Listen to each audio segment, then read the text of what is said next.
Hi, it's me, Ingrid INFP, and I want to talk about how how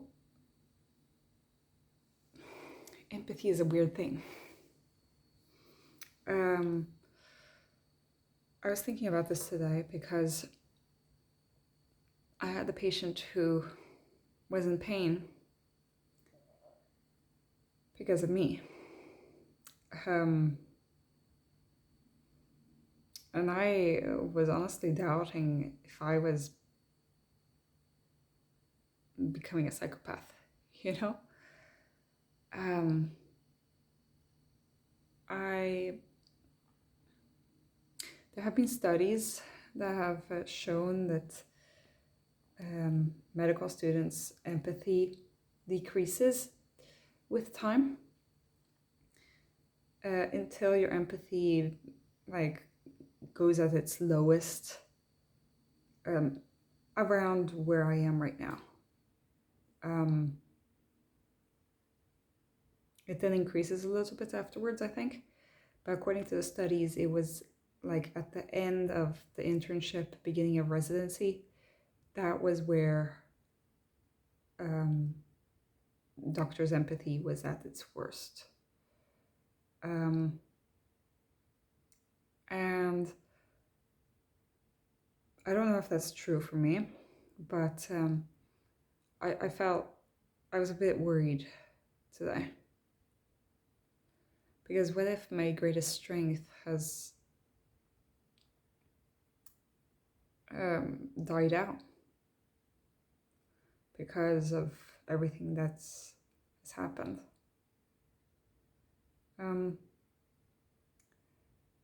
I had to give a cortisone injection and this woman's knee.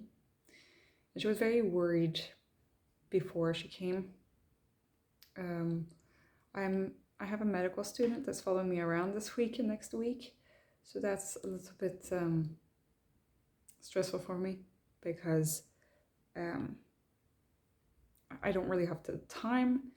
They haven't given me extra time to deal with this extra person who's supposed to do certain things. And I'm supposed to fix his timetable and everything. And I'm supposed to provide with, exciting things, exciting patients, cases. We're supposed to make sure that he develops. And I'm taking this job very seriously. But this patient was really upset because she was really worried about. She knew that she was there to get an injection, and she was really nervous about needles. I didn't know how nervous she had been about the needles until then, because when we talked on the phone and when we met a few months ago, she hadn't really talked about how scary this thing had been for her. So I was like a little bit in shock, but I was like, I was so numb to it. Like I didn't care. I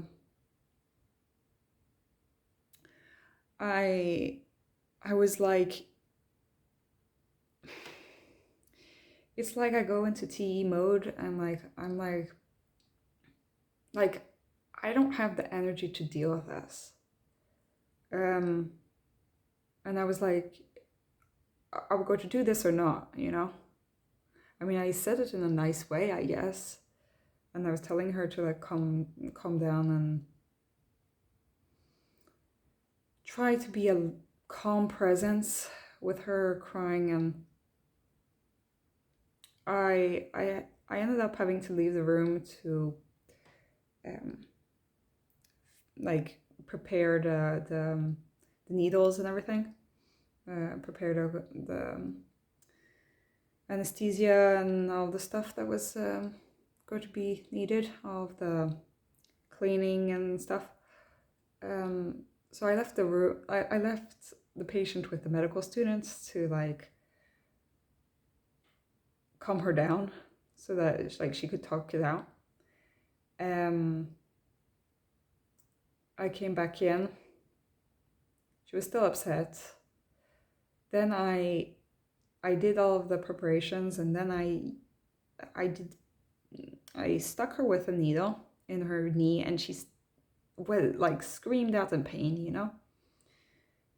And I was trying to get it right in the right space of the knee, but she was moving, so I had to stop. Then I asked her if I could do it again, and after a while of deliberating, she said okay. So then I had to do the whole procedure again, and then I tried the injection again, and I found the spot, I think, that you're supposed to go, because in the knee you don't want to meet the patella, you want to meet the space that's under it.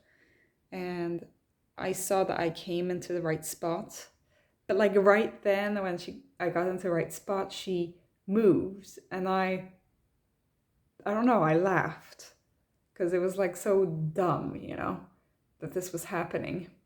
But she thought I was laughing at her pain, I think. I don't know. And I managed to do it, and I was proud of myself. But it was like I was annoyed at her pain, you know? And it was only much later, now, this evening, that I realized how crazy this is, and that I was a bit disappointed in myself. And like, who is this person I'm becoming, you know? Have I become like some kind of monster, you know? It's a little bit scary. The sort of things that you have to do psychologically to yourself to be able to do this job, to be able to walk about in the world.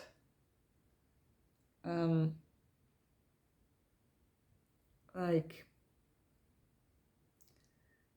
I mean, I'm not as empathetic as maybe I think I am, or that other people think I am.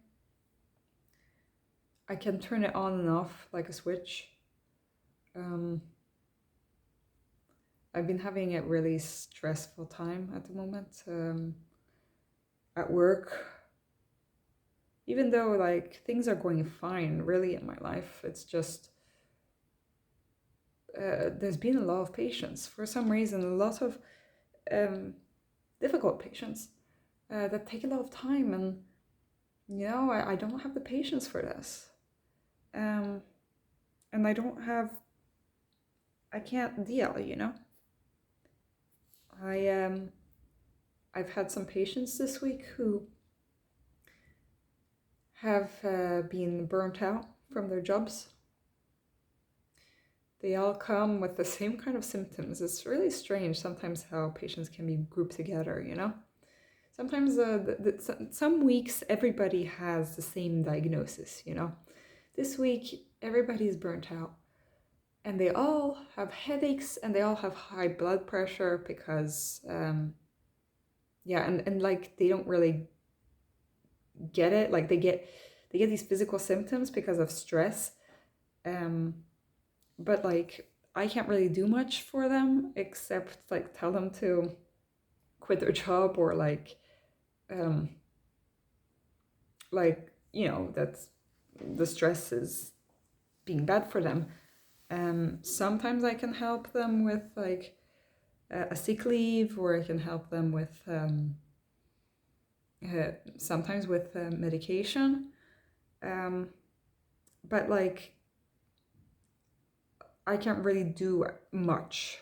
The patients expect me to do a lot more than what I actually can and am willing to do. But I also feel like even though I've been there, like this person was crying in front of me, describing a lot of responsibility that she had at her job. And I was so blasé because I was thinking like, you don't know what pressure I'm under, and I'm talking to you, I'm still at work, you know, and I shouldn't be thinking like that, you know. I should be feeling compassion for this person who's going through really a lot of hard time. I'm getting paid to do this, and if she quits her job, she's going to lose a lot of money that she maybe needs for her family. I mean, there's a lot of things that we're talking about, But I was just sitting there like I've seen this before. I can't deal with this. Just let's this conversation be done with, Let me just fix what I can fix, and then let you go so that I can take next person. I finished an hour late yesterday, so that's why I'm also kind of pissed off. The medical student was supposed to take a known patient and then I would come and help, but we didn't even have time with that. We didn't have time to fix the computer issue and stuff to make him log into the computer. He followed me around, and it was like there was no pause. It was just running around like crazy. And this is the kind of stuff that's led to me burning out at the end of my internship. Was this constant running around? And seeing other people going through that, and me not having compassion for those people, is a pretty scary thought.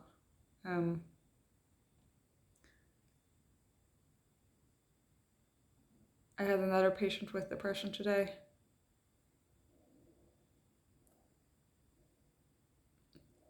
She wanted medication, but she didn't want therapy.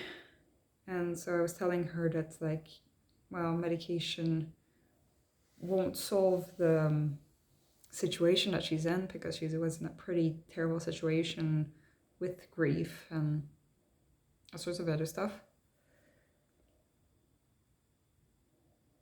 And I can see, I'm just thinking about the clock ticking, I'm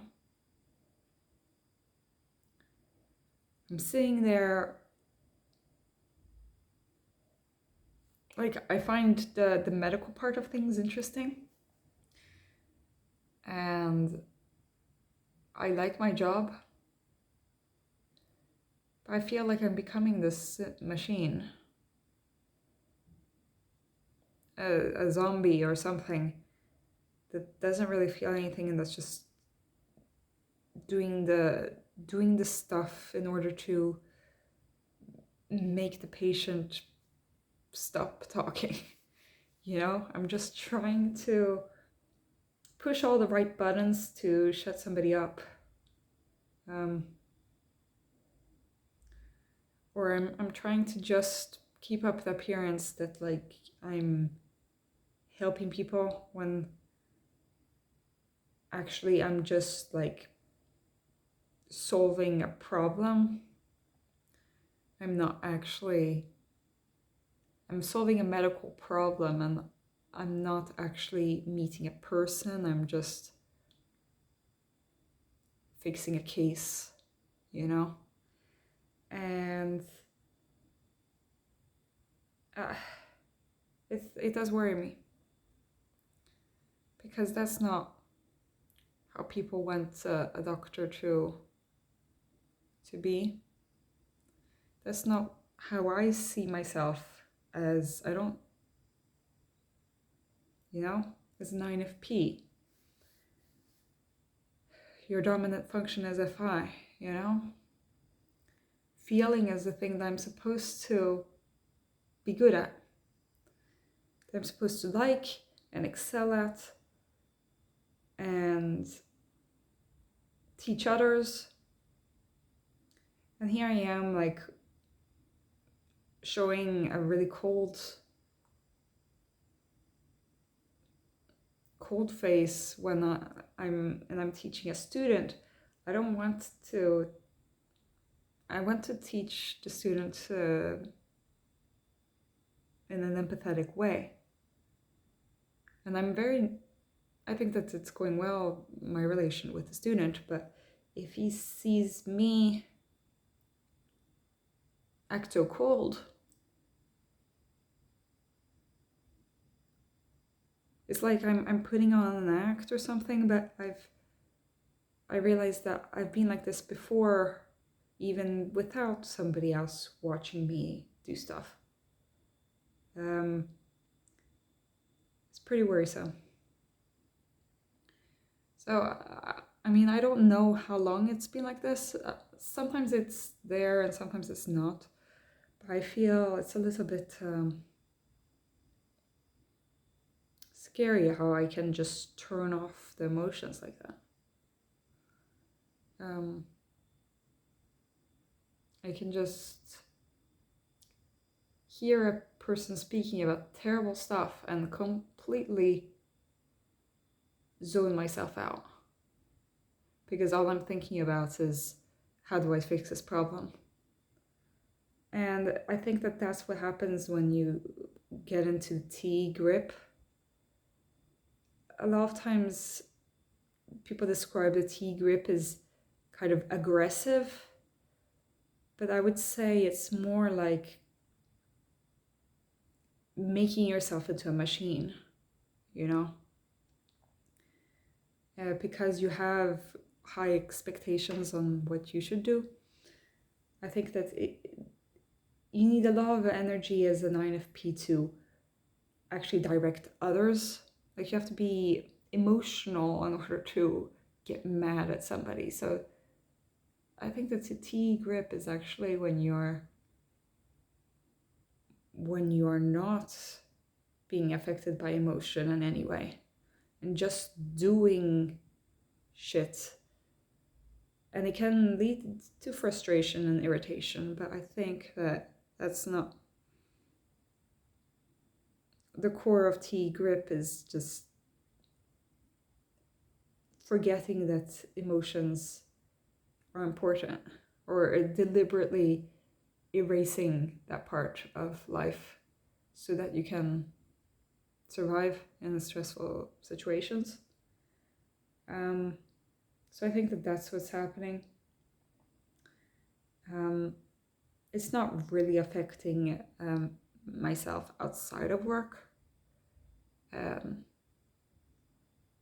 But it's scary that I can be that person, you know, that's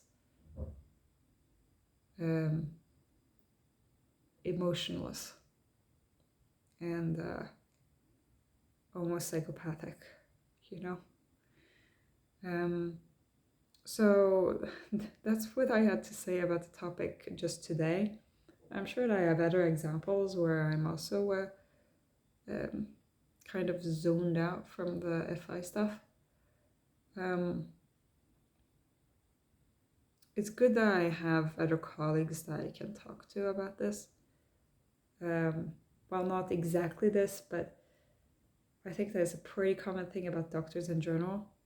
It's just, I think that it's a little bit different for INFPs, because I think INFPs don't generally choose this field or succeed as far as I have done. But and a lot of people in healthcare are FE users.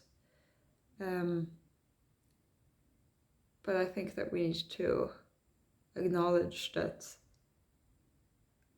losing our empathy is a scary place to be. So that's all I had to say on that topic. It's getting long. Have you ever had this feeling? Tell me what you think.